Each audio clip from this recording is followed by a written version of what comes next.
সাংহাইয়ের একটা hi tech drone laboratory, চারদিকে aerospace ইঞ্জিনিয়ারিংয়ের অত্যাধুনিক সব সরঞ্জাম, কোডিংয়ের স্ক্রিন আর ড্রোনের প্রোটোটাইপ ছড়ানো। আর ঠিক সেখানে দাঁড়িয়ে ব্রিফিং নিচ্ছেন এমন কয়েকজন তরুণ, যাদের আমরা সাধারণত ঢাকা বিশ্ববিদ্যালয়ের রাজপথে উত্তপ্ত স্লোগান দিতে দেখি। হ্যাঁ, দৃশ্যপটটা একটু অদ্ভুত তো বটেই। অদ্ভুত লাগছে, তাই না? অদ্ভুত, তবে তার চেয়েও বেশি কৌতূহল উদ্দীপক আসলে। কারণ ধরুন, আমাদের দেশে ছাত্র রাজনীতি নিয়ে সাধারণ মানুষের মনে যে চিত্রটা গাঁথা আছে, ওই যে সংঘাত বা হল দখলের বিষয়টা আর কি, ঠিক সেই প্রচলিত ধারণার সাথে তো এই দৃশ্য কোনোভাবেই মেলে না। একদমই মেলে না। আর সে কারণেই আজকের এই গভীর বিশ্লেষণে আমরা এমন একটা বিষয় নিয়ে কথা বলতে যাচ্ছি, যা ছাত্র নেতৃত্বের প্রচলিত ছাঁচটাকে বেশ বড়সড় একটা ধাক্কা দিয়েছে বলা যায়। আমরা মূলত ঢাকা বিশ্ববিদ্যালয় কেন্দ্রীয় ছাত্র সংসদ বা সংক্ষেপে ডাকসুর 15 সদস্যের একটি বিশেষ প্রতিনিধি দলের সাম্প্রতিক চীন সফরের পুরো ঘটনাক্রম বিশ্লেষণ করব আজ। এবং এই সফরটা কিন্তু শুধু ওই সৌজন্য সাক্ষাতের মধ্যে আটকে থাকেনি। না, একেবারেই না। ভিপি সাদেক কায়েমের নেতৃত্বাধীন এই সফরটি কেন শুধুমাত্র হাত মেলানো বা ছবি তোলার কোনো সাধারণ ভিজিটে সীমাবদ্ধ থাকেনি, বরং প্রযুক্তি, শিক্ষা এবং আন্তর্জাতিক কূটনীতির এক নতুন স্তর উন্মোচন করেছে। সেটিই হবে আজকের আলোচনায় আমাদের মূল ফোকাস। আমাদের হাতে থাকা বিভিন্ন প্রতিবেদন আর উৎসগুলো থেকে আমরা বোঝার চেষ্টা করব এই ঘটনাগুলো কিভাবে কাজ করছে। আর এই বিশ্লেষণের সবচেয়ে জরুরি দিক হল ঘটনাগুলোকে শুধু ওপর থেকে না দেখে এর ভেতরের মেকানিজম বা কার্যকারণটা বোঝা। ঠিক বলেছেন। একটা ছাত্র প্রতিনিধি দল বিদেশে গেল, ঘুরে এলো, খবরটা শুধু এতটুকুর মধ্যে সীমাবদ্ধ নেই, কিন্তু একটু তলিয়ে দেখলে বুঝবেন এর পড়তে পড়তে অনেকগুলো সূক্ষ্ম বার্তা লুকিয়ে আছে। তাহলে সেই সূক্ষ্ম বার্তাগুলোর একদম শুরু থেকেই শুরু করা যাক, কি বলেন? হ্যাঁ, অবশ্যই। প্রথমেই যে ঘটনাটি সামাজিক যোগাযোগ মাধ্যমে সবচেয়ে বেশি আলোচনার জন্ম দিয়েছে, সেটি হল সাংহাইয়ের একটি ঐতিহাসিক মসজিদে ডাকসু নেতাদের জুমার নামাজ আদায়ের দৃশ্য। হ্যাঁ, ওই ভিডিওটা বেশ ভাইরাল হয়েছিল। ঠিক। ভিডিওতে দেখা যাচ্ছে তারা স্থানীয় মুসল্লিদের সাথে কাঁধে কাঁধ মিলিয়ে নামাজ পড়ছেন। এমনকি অনলাইনে এমন একটা গুঞ্জনও ছড়িয়ে পড়েছিল যে ভিপি সাদিক কায়েম সেখানে জুমার খুতবা দিয়েছেন। আচ্ছা। যদিও ফুটেজ থেকে বিষয়টা পুরোপুরি নিশ্চিত হওয়া যায়নি, কিন্তু এই দৃশ্যটা তো অনেকগুলো প্রশ্নের জন্ম দেয়। একজন ছাত্রনেতা যখন বিদেশে যান, তখন তার এই ধরনের সাংস্কৃতিক বা ধর্মীয় উপস্থিতি কি কোনো বিশেষ কৌশল বলাটা হয়তো একটু যান্ত্রিক শোনাবে, তবে এর একটা নিখাদ ভূরাজনৈতিক বা জিওপলিটিক্যাল হিসাব নিকাশ কিন্তু অবশ্যই আছে। আচ্ছা, সেটা কীরকম? সাধারণত আন্তর্জাতিক পরিসরে গেলে অনেকেই যেটা করেন, নিজেদের স্বকীয়তা একটু আড়ালে রেখে আন্তর্জাতিক আবহের সাথে মিশে যাওয়ার চেষ্টা করেন। একটা গ্লোবাল ইমেজ তৈরির চেষ্টা আর কি। রাইট। কিন্তু এখানকার ব্যাপারটা ভিন্ন। একটি ভিন্ন সংস্কৃতি এবং বলা যায় ভিন্ন রাজনৈতিক কাঠামোর ভেতরে গিয়ে নিজেদের ধর্মীয় পরিচয়কে এভাবে তুলে ধরাটা আন্তর্জাতিক অঙ্গলে বেশ শক্ত একটা বার্তা দেয়। ব্যাপারটা অনেকটা এমন যে আমরা গ্লোবাল হতে চাই, কিন্তু নিজেদের শিকড় কেটে নয়। একদমই তাই। এটা একটা আত্মবিশ্বাসের জায়গা। কিন্তু এতে করে চীনের সাধারণ মানুষ বা সেখানকার প্রশাসনের সাথে যোগাযোগের পথটা কি আসলেই সহজ হয়? শুধু নামাজ পড়ার দৃশ্য দিয়ে কূটনীতি কতটা এগোয়? হ্যাঁ, ঠিক এখানেই পাবলিক ডিপ্লোমাসি বা জনকূটনীতির বিষয়টা চলে আসে। আচ্ছা। কূটনীতি তো শুধু রুদ্ধদ্বার কক্ষে বসে চুক্তি স্বাক্ষর করা নয়। ধরুন, যখন কোনো প্রতিনিধি দল স্থানীয় সাধারণ মানুষের সাথে তাদের প্রার্থনালয়ে গিয়ে মেশেন, তখন একটা মনস্তাত্ত্বিক দূরত্ব ঘুচে যায়। আর একটু অন্য দিক থেকে চীনের বিষয়টা ভেবে দেখুন, চীন সরকার কেন এই দৃশ্যগুলোকে বাইরে আসতে দিচ্ছে? Good point. কেন দিচ্ছে? এর মাধ্যমে তারাও হয়তো মুসলিম বিশ্বের কাছে বা আন্তর্জাতিক সম্প্রদায়ের কাছে একটি বার্তা দিতে চাইছে যে তাদের ওখানে ধর্মীয় স্বাধীনতা আছে। ঠিক। তারা দেখাতে চাইছে যে তাদের দেশে সাংস্কৃতিক বা ধর্মীয় চর্চার একটি উন্মুক্ত পরিবেশ রয়েছে। সুতরাং এই একটি ঘটনার মাধ্যমে উভয় পক্ষেই কিন্তু নিজেদের ইমেজ বিল্ডিংয়ের কাজটা বেশ ভালোভাবে করেছে। দারুণ একটা পয়েন্ট ধরেছেন। তো এই ইমেজ বিল্ডিং বা সাধারণ মানুষের সাথে সংযোগ স্থাপনের ধাপটা পেরিয়ে তারা কিন্তু সরাসরি প্রবেশ করেছেন একটি বিশাল রাষ্ট্রের নীতি নির্ধারণী কাঠামোর একেবারে গভীরে, যেটা এই সফরের অন্যতম গুরুত্বপূর্ণ অংশ। আমাদের সূত্রগুলো বলছে সাংহাই মিউনিসিপ্যাল পিপলস কংগ্রেস এবং চায়না ন্যাশনাল কংগ্রেসের কর্তৃপক্ষের সাথে এই প্রতিনিধি দলের বেশ দীর্ঘ মতবিনিময় হয়েছে। হ্যাঁ, এমনকি তারা চাইনিজ কমিউনিস্ট পার্টির প্রতিষ্ঠাকালীন কার্যালয়ও পরিদর্শন করেছেন। কিন্তু আমার প্রশ্ন হল, মানে ছাত্রনেতাদের সাথে এই ধরনের মতবিনিময়ে আসলে কি নিয়ে আলোচনা হয়? আলোচনাগুলো মূলত ছিল রাষ্ট্র গঠন, নগর ব্যবস্থা এবং দীর্ঘমেয়াদী পরিকল্পনার মেকানিজম নিয়ে। মেকানিজম বলতে? চীনের শাসন ব্যবস্থার একটা খুব চমৎকার দিক হল তাদের ইনস্টিটিউশনাল মেমোরি বা প্রাতিষ্ঠানিক স্মৃতি। আচ্ছা। তারা যখন কোনো পরিকল্পনা করে সেটা 5 বা 10 বছরের জন্য নয়, বরং সেটা 50 বা 100 বছরের জন্যই করে। ও আচ্ছা, বিশাল ব্যাপার তো। হ্যাঁ, একটা স্থানীয় কংগ্রেস থেকে কিভাবে একটা পলিসি বা নীতি তৈরি হয়ে সেটা ন্যাশনাল কংগ্রেস পর্যন্ত পৌঁছায় এবং বাস্তবায়িত হয়, সেই পুরো সাপ্লাই চেনটাই তরুণ নেতাদের দেখানো হয়েছে। দাঁড়ান, এখানেই আমার একটু খটকা লাগছে। আমি একটু ভিন্ন দৃষ্টিকোণ থেকে বিষয়টা বুঝতে চাইছি। বলুন। চীনের রাজনৈতিক কাঠামো তো একটি একদলীয় শাসন ব্যবস্থার উপর দাঁড়িয়ে আছে। ঠিক। তাদের ঐতিহাসিক প্রেক্ষাপট আর আমাদের প্রেক্ষাপট তো আকাশ-পাতাল তোফাত। আমাদের মতো বহুদলীয় এবং ধরুন পরিবর্তনশীল গণতান্ত্রিক কাঠামোর দেশে চীনের এই দীর্ঘমেয়াদী পরিকল্পনার মডেলগুলো কি সরাসরি প্রয়োগ করা আদৌ সম্ভব? নাকি এটি কেবলই একটি তাত্ত্বিক পাঠ বা থিওরি হয়েই থাকবে? খুব প্রাসঙ্গিক একটা প্রশ্ন করেছেন। আসলে সরাসরি মডেল কপি করার তো কোনো সুযোগই নেই, আর সেটা যৌক্তিকও নয়। হ্যাঁ, সেটাই তো মনে হয়। তবে চীন এখানে তাদের রাজনৈতিক মতাদর্শ চাপিয়ে দেওয়ার চেয়ে শাসন প্রক্রিয়ার মেকানিজমটা বেশি ফোকাস করছে বলে মনে হয়। মানে মতাদর্শের চেয়ে যন্ত্রটা কিভাবে কাজ করে সেটা। একদম।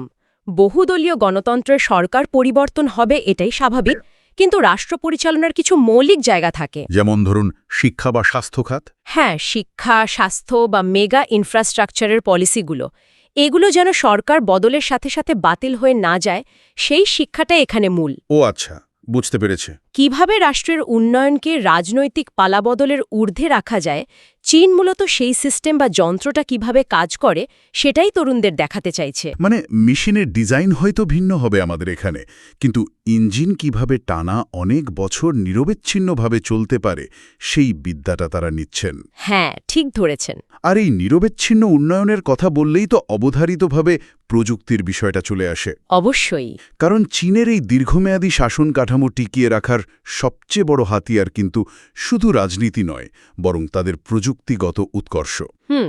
আমরা দেখেছি প্রশাসনিক কাঠামোর এই আলোচনা থেকে প্রতিনিধি দলটিকে সরাসরি নিয়ে যাওয়া হয় বেইহাং ইউনিভার্সিটিতে। হ্যাঁ, বেইহাং ইউনিভার্সিটি চীনের অন্যতম শীর্ষ প্রযুক্তি এবং অ্যারোস্পেস গবেষণা কেন্দ্র। আচ্ছা। সেখানে তারা শুধু ক্লাসরুমে বসে থাকেননি, তারা সেখানকার বিখ্যাত অ্যাভিয়েশন মিউজিয়াম পরিদর্শন করেছেন। Aviation museum? হ্যাঁ, সেখানে বিমান প্রযুক্তির একেবারে শুরুর দিকের উদ্ভাবন থেকে শুরু করে আধুনিক মহাকাশ প্রযুক্তির বিবর্তনের পুরো ইতিহাস রাখা আছে। বাহ। তবে এখানকার সবচেয়ে গুরুত্বপূর্ণ দিকটি হল ব্যবহারিক বা প্র্যাকটিক্যাল জ্ঞান। থিওরির চেয়ে চীনারা কিভাবে হাতে কলমে ইঞ্জিনিয়ারিং শেখায় সেটা তারা খুব কাছ থেকে পর্যবেক্ষণ করেছেন। আর ঠিক এই জায়গাটিতেই মানে আমাদের হাতে থাকা তথ্যগুলোর মধ্যে সবচেয়ে চমকপ্রদ ঘটনাটি ঘটে। ড্রোন কোম্পানির বিষয়টা বলছেন তো? একদম। তারা কুইনজি নামের একটি ড্রোন কোম্পানি পরিদর্শনে যান। যারা আমাদের আলোচনা শুনছেন তাদের অনেকেরই হয়তো মনে আছে বাংলাদেশে জুলাই গণ-অভ্যুত্থান এবং বাংলা নববর্ষ উপলক্ষে ড. মোহাম্মদ ইউনুস এবং ভিপি সাদিক কায়েমের উপস্থিতিতে যে চোখ ধাঁধানো ড্রোন শো হয়েছিল। হ্যাঁ, খুবই নজরকাড়া ছিল সেটা। সেটি কিন্তু এই কুইনজি কোম্পানির প্রযুক্তি ব্যবহার করেই করা হয়েছিল। হ্যাঁ, এবং এই সংযোগটাই সবচেয়ে ইন্টারেস্টিং। তারা শুধু ড্রোন দেখে মুগ্ধ হননি, তারা সেখানে গিয়ে বুঝতে চেয়েছেন এই শত শত ড্রোন আকাশে একসাথে কিভাবে নিখুঁতভাবে ওড়ে। আচ্ছা। আধুনিক এর ভিজুয়াল প্রযুক্তি এবং সোয়ার্ম ড্রোনের নিয়ন্ত্রণ ব্যবস্থা নিয়ে তারা বিস্তারিত ধারণা নিয়েছেন। একটু থামাই আপনাকে, এই সোয়ার্ম ড্রোনের বিষয়টা আসলে কিভাবে কাজ করে? মানে একটা রিমোট কন্ট্রোল দিয়ে তো আর একসাথে 500 বা 1000টা ড্রোন ওড়ানো সম্ভব না। না, একদমই না। সোয়ার্ম ড্রোনের পেছনের বিজ্ঞানটা কেন্দ্রীভূত বা সেন্ট্রালাইজড নয়। তাহলে এটা মূলত ডিসেন্ট্রালাইজড একটা সিস্টেম। আকাশে পাখির ঝাঁক কিভাবে ওড়ে খেয়াল করেছেন? হ্যাঁ, দেখেছি। একসাথে বাঁক নেয় সবাই। ঠিক। কোনো একজন নেতা পাখি কিন্তু সবাইকে বলে দেয় না কখন ডানে বা বামে যেতে হবে। ও আচ্ছা, প্রতিটি পাখি তার পাশের পাখির দূরত্ব আর বাতাসের গতি মেপে নিজের অবস্থান ঠিক করে। এই ড্রোনগুলো ঠিক সেভাবেই কাজ করে। তার মানে ড্রোনের ভেতরেই সিদ্ধান্ত নেওয়ার ক্ষমতা থাকে। হ্যাঁ, এদের মধ্যে একটা অ্যালগোরিদম সেট করা থাকে, আর ড্রোনগুলো আকাশে ওড়ার সময় রিয়েল টাইমে নিজেদের মধ্যে ডেটা শেয়ার করে। ফলে তারা একে অপরের সাথে ধাক্কা না খেয়ে নিখুঁত সব ফরমেশন তৈরি করতে পারে। বাহ, এটা তো দারুণ একটা রূপক। তাই না? এই যে ডিসেন্ট্রালাইজড বা বিকেন্দ্রীকৃত সিস্টেম, যেখানে সবাই সবার সাথে ডেটা শেয়ার করে একটা বড় কাঠামো তৈরি করছে, এটা তো আধুনিক নেতৃত্বের ক্ষেত্রে একটা বড় শিক্ষা হতে পারে। একদমই তাই। আগেকার দিনের রাজনীতির মতো ওপর থেকে আসার নির্দেশে অন্ধভাবে চলা নয়, বরং ডেটা আর তথ্যের ভিত্তিতে নিজের অবস্থান ঠিক করা। তবে একটু মজার ছলেও যদি বলি, বলুন। যে ছাত্রনেতাদের একসময় রাস্তায় টিয়ার শেল আর রাবার বুলেট কিভাবে পাশ কাটিয়ে যেতে হয় সেই হিসাব করতে হতো, তারা আজ অ্যারোডাইনামিক্স আর ড্রোন অ্যালগোরিদম নিয়ে বিশ্লেষণ করছেন। পরিবর্তনটা সত্যি অভাবনীয়। আসলেই তাই। এবং এই পরিবর্তনটা অত্যন্ত জরুরি ছিল। কেন মনে করছেন জরুরি ছিল? কারণ আজকের দিনে আপনি যদি প্রযুক্তির শুধুমাত্র ভোক্তা বা কনজিউমার হয়ে থাকেন, তবে আপনি পিছিয়ে পড়বেন। প্রযুক্তি কিভাবে তৈরি হচ্ছে, এর পেছনের বিজ্ঞানটা কি, সেটা না বুঝলে আধুনিক রাষ্ট্র পরিচালনা সম্ভব নয়। পয়েন্ট। কিন্তু এই যে এত এত প্রযুক্তি, এত চমৎকার প্রশাসনিক জ্ঞান, এগুলো দেশে ফিরে আসলে কিভাবে কাজে লাগানো হবে? এটাই তো সবচেয়ে বড় চ্যালেঞ্জ। হ্যাঁ, এখান থেকেই তো আমাদের নগর পরিকল্পনার বাস্তব প্রয়োগের প্রসঙ্গটা আসে।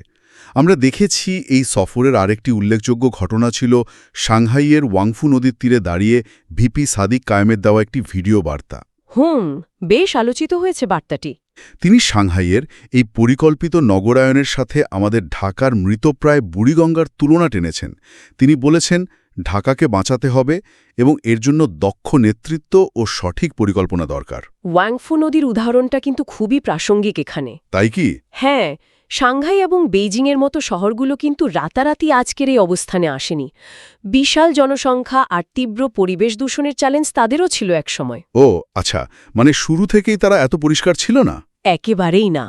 ৯০-এর দশকে ওয়াংফু নদীর অবস্থাও আমাদের বুড়িগঙ্গার মতোই ভয়াবহ ছিল। শিল্প কারখানার বর্জ্যে পানি একেবারে কালো হয়ে গিয়েছিল। সাংঘাতিক ব্যাপার তো। একটা বড় শিফট বা পরিবর্তন। কিন্তু আমার এখানেও একটা পাল্টা প্রশ্ন আছে। বলুন। সাংহাই কিভাবে এই নদী পরিষ্কার করল? শুধু নদীর পার কংক্রিট দিয়ে বাঁধাই করে তো আর নদীর পানি বদলানো যায় না। একদমই না। তো সাংহাইয়ের এই মডেল কি আক্ষরিক অর্থেই আমাদের বুড়িগঙ্গায় বাস্তবায়ন করা সম্ভব? কারণ আমাদের এখানকার আর্থসামাজিক বাস্তবতা, নদীর পার দখলের দীর্ঘস্থায়ী সংস্কৃতি এবং জীবিকার যে জটিল সমীকরণ রয়েছে, তা তো সাংহাই থেকে সম্পূর্ণ ভিন্ন। বিষয়টা আরেকটু তলিয়ে দেখা যাক তাহলে। সাংহাই যেটা করেছে, তারা শুধু নদীর পাড়ে গাছ লাগায়নি বা ওয়াকওয়ে বানায়নি। হ্যাঁ, সেটা তো ওপরের সৌন্দর্য। ঠিক, তারা নদীর দুই পাড় থেকে হাজার হাজার ভারী শিল্প কারখানা শহরের একেবারে বাইরে রিলোকেট করেছে। রিলোকেট করা তো চারটিখানি কথা নয়। না, মোটেও না। সাথে শহরের আন্ডারগ্রাউন্ড সুয়েজ বা অপরিশোধিত পানি নদীতে না পড়ে। বাপরে। এটি ছিল কয়েক দশকব্যাপী একটি মেগা ইঞ্জিনিয়ারিং এবং ইকোনমিক প্রজেক্ট। তার মানে এখানে প্রচুর রাজনৈতিক সদিচ্ছার পাশাপাশি অনেক বড় কাঠামোগত পরিবর্তনের প্রয়োজন। ঠিক। আমাদের বুড়িগঙ্গার ক্ষেত্রে চাইলেই তো হাজার হাজার কারখানা রাতারাতি সরিয়ে দেওয়া যাবে না, কারণ এর সাথে লাখ লাখ মানুষের সরাসরি কর্মসংস্থান জড়িত। হ্যাঁ, আর সে কারণেই সরাসরি মডেল ইম্পোর্ট করা যাবে না। এর জন্য একটা নিজস্ব আর্থসামাজিক ফিল্টার বা ছাঁকনি প্রয়োজন আমাদের। ফিল্টার করে নিতে হবে। কিন্তু গুরুত্বপূর্ণ বিষয় হল সমস্যা চিহ্নিতকরণ এবং ভিশন তৈরি করা। আচ্ছা। এই তরুণ নেতারা অন্তত এটা বুঝতে পারছেন যে নদীকে মেরে ফেলে একটি শহরের টেকসই বা সাস্টেনেবল উন্নয়ন কোনোভাবেই সম্ভব নয়। একদম। বৈশ্বিক লেন্স দিয়ে স্থানীয় সমস্যাকে দেখার যে দৃষ্টিভঙ্গি তারা তৈরি করছেন, সমস্যা সমাধানের ক্ষেত্রে এটিই প্রথম এবং সবচেয়ে কঠিন ধাপ। চমৎকার বলেছেন। তাহলে এই পুরো আলোচনা থেকে আমরা আসলে কি বুঝতে পারছি? সাংহাইয়ের মসজিদ থেকে শুরু করে বেইহাং ইউনিভার্সিটি ড্রোন ল্যাব আর পিপলস কংগ্রেস থেকে শুরু করে ওয়াংফু নদীর পার, এই সবগুলো বিন্দুকে যদি আমরা একসাথে যুক্ত করি, তাহলে একটা বড় চিত্র বা বিগ পিকচার আমাদের সামনে ফুটে ওঠে। আর তা হলো ছাত্র রাজনীতির সংজ্ঞার আমূল পরিবর্তন। বিশ্লেষকরাও ঠিক এভাবেই দেখছেন বিষয়টা। তাই। হ্যাঁ, একসময় ছাত্র রাজনীতি বলতে শুধু ক্যাম্পাসের ভেতরে আধিপত্য বিস্তার বোঝানো হতো কিন্তু এখন এই সীমানাটা আন্তর্জাতিক পরিসর পর্যন্ত বিস্তৃত হয়েছে গ্লোবাল হয়ে গেছে। একদম। এই তরুণ নেতারা যখন বিভিন্ন গবেষণা কেন্দ্র ঘুরছেন, কূটনৈতিক মতবিনিময় করছেন, তখন তাদের মধ্যে একটি গ্লোবাল মাইন্ডসেট বা বৈশ্বিক দৃষ্টিভঙ্গি তৈরি হচ্ছে। এটি শুধু একটি বিদেশ সফর নয়, এটি মূলত ভবিষ্যতের রাষ্ট্রীয় নেতাদের বিশ্বমঞ্চের জন্য প্রস্তুত হওয়ার একটি প্রশিক্ষণ পর্ব বলা যায়। অসাধারণ একটা সারসংক্ষেপ করলেন। আজকের এই গভীর বিশ্লেষণে আমরা দেখলাম কিভাবে ডাকসুর এই চীন সফরটি শুধুমাত্র কয়েকটি স্থান পরিদর্শনের আনুষ্ঠানিকতায় আটকে থাকেনি, হ্যাঁ, বরং এটি ছিল প্রশাসন, অত্যাধুনিক প্রযুক্তি, নগর পরিকল্পনা এবং জনকূটনীতির মতো বিষয়গুলো থেকে সরাসরি শিক্ষা নেওয়ার একটি সমন্বিত মিশন। একদম। আমাদের হাতে থাকা উৎসগুলো নির্মোহভাবে বিশ্লেষণ করলে এটা স্পষ্ট হয় যে ছাত্র রাজনীতির সেই পুরনো ধারার বাইরে গিয়ে একটি সম্পূর্ণ নতুন আখ্যান তৈরি হচ্ছে। এবং এই নতুন আখ্যানটি ভবিষ্যতের জন্য অত্যন্ত গুরুত্বপূর্ণ, কারণ রাজনীতি এখন আর শুধু আবেগ দিয়ে চলে না। রাইট। এর জন্য প্রয়োজন তথ্য, ডেটা এবং দীর্ঘমেয়াদী ভিশন। ঠিক তাই। আর যারা এতক্ষণ আমাদের এই আলোচনা শুনছেন তাদের জন্য একেবারে শেষে একটি নতুন চিন্তার খোরাক রেখে যেতে চাই। আচ্ছা, এতক্ষণ তো আমরা দেখলাম কিভাবে এই তরুণ নেতারা চীনের কাছ থেকে প্রযুক্তি বা শাসন কাঠামোর আইডিয়া নিচ্ছেন, কিন্তু একটু বৃহত্তর বৈশ্বিক বা জিওপলিটিক্যাল দৃষ্টিকোণ থেকে ভেবে দেখুন তো।